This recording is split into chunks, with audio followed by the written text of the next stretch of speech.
and welcome to this week's art class. Now this week we're going to sort of carry on from where we were last week. We're dealing with colour theory, and I want to talk to you about the problem that people often have with the transitions in their sunsets.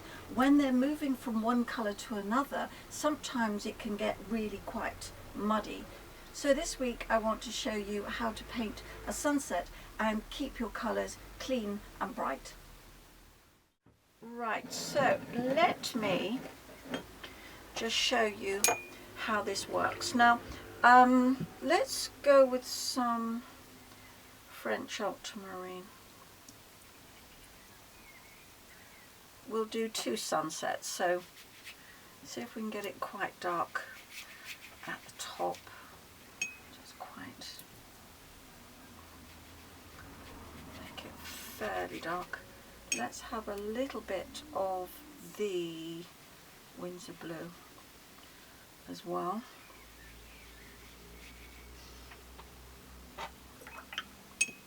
And let's darken it up as well. Put a bit of red in there. So it's quite sort of dark and moody in terms of being a dark blue. Maybe even make it blacker when we've got more time, but just to show you. Right, so we come down a little bit further here, and as we get to this, it's this nice violety colour which we've mixed with Rose Madder and the French ultramarine.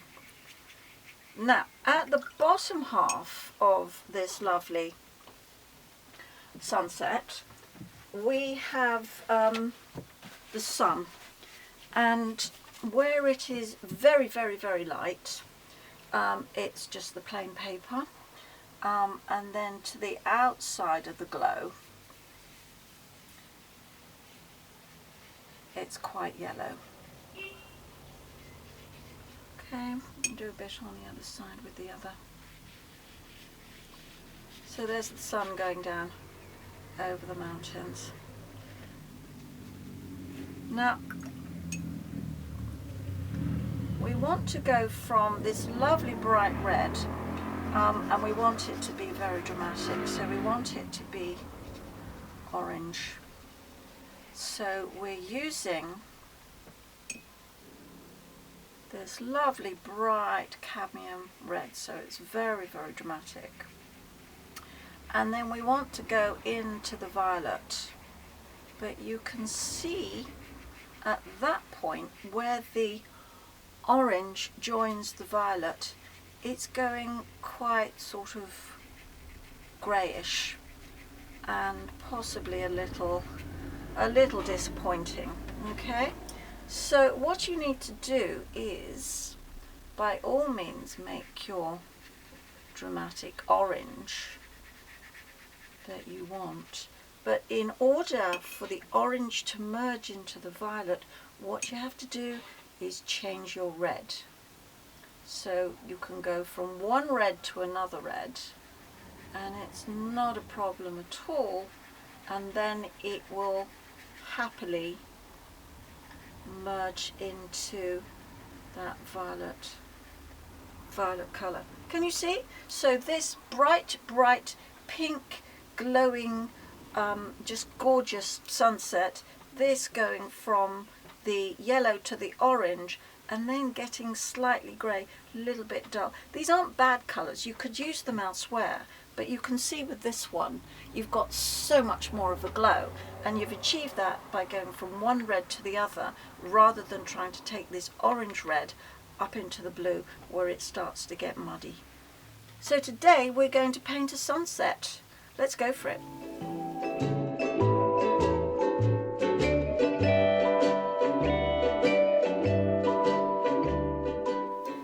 Right, now the colours I've got here are Aurélien hue, interesting yellow, cadmium red, Rose Madder, French ultramarine blue, and Winsor blue red shade. And what I've done here is I mix them all up ready to go, because we're working on a sunset and the background, we're going to wet everything up first, so we're wanting all these colours to merge. If you've got these little pans and you're having to stop and have a scrub to try and get any paint out of it, while you're doing that, things will be drying. So if you've got your paint ready to go, they will merge effortlessly.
Right, now just before we go on to the next bit of this picture, I just want to say something about mixing dark colours. And you can see within the picture that we're working from, we've got these lovely palm trees that are silhouetted against the sunset. Now you might be tempted to use black. I've got some black here.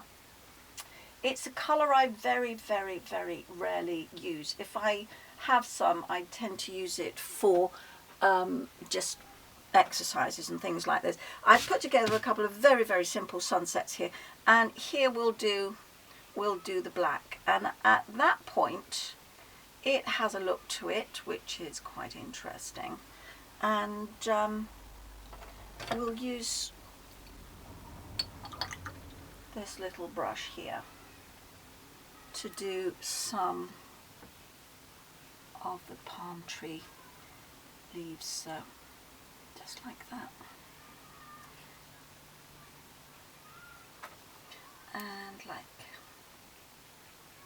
that. You can see already that's a bit grey. You can get round that by making it very saturated, so it's a lot greyer. And that must seem initially like quite a nice silhouette against that background.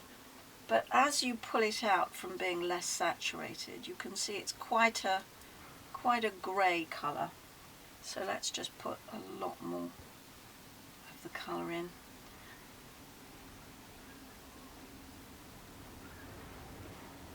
And like that. Oh, it's looking a bit sad. Let's put another one up there. A little bit more optimistic. There we are.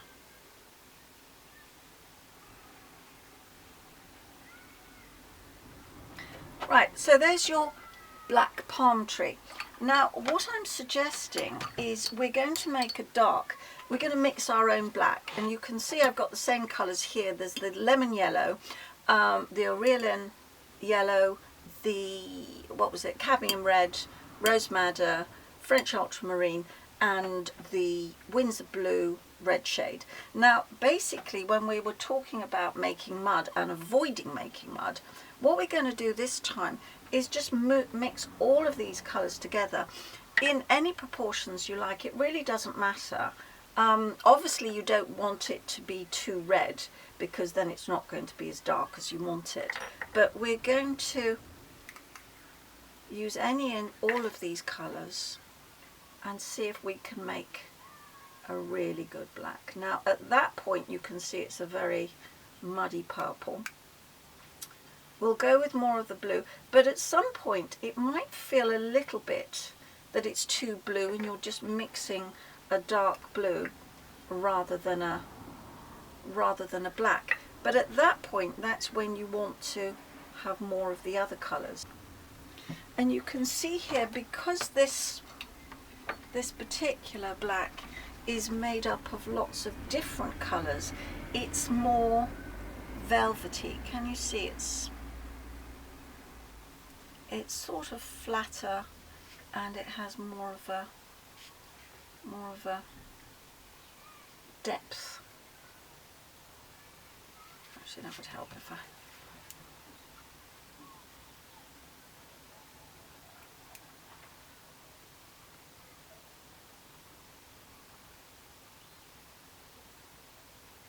Can you see it's a much more saturated black? The blacks that you buy, when they dry, they can be very, very sooty looking.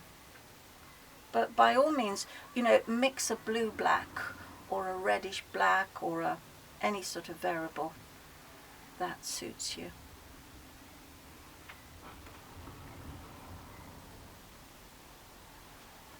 Let's stick another one up here.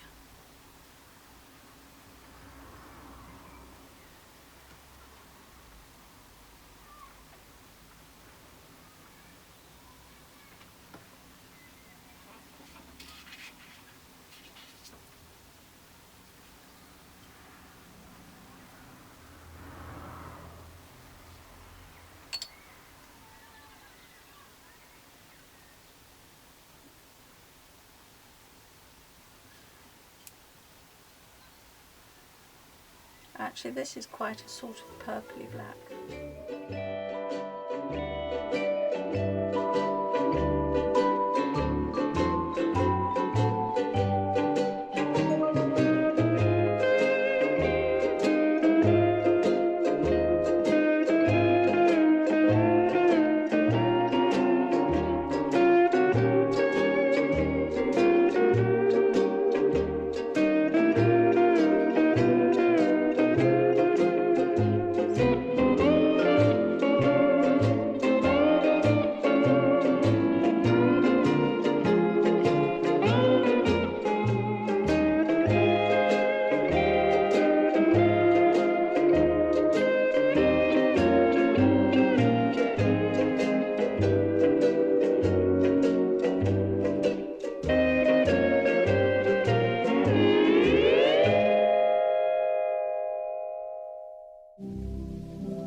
with a little bit of knowledge of colour theory, you'll have more control over what's happening within your picture, but just get stuck in and enjoy those lovely colours and have fun. I can't wait to see them. Please like and subscribe, and I'll see you next time.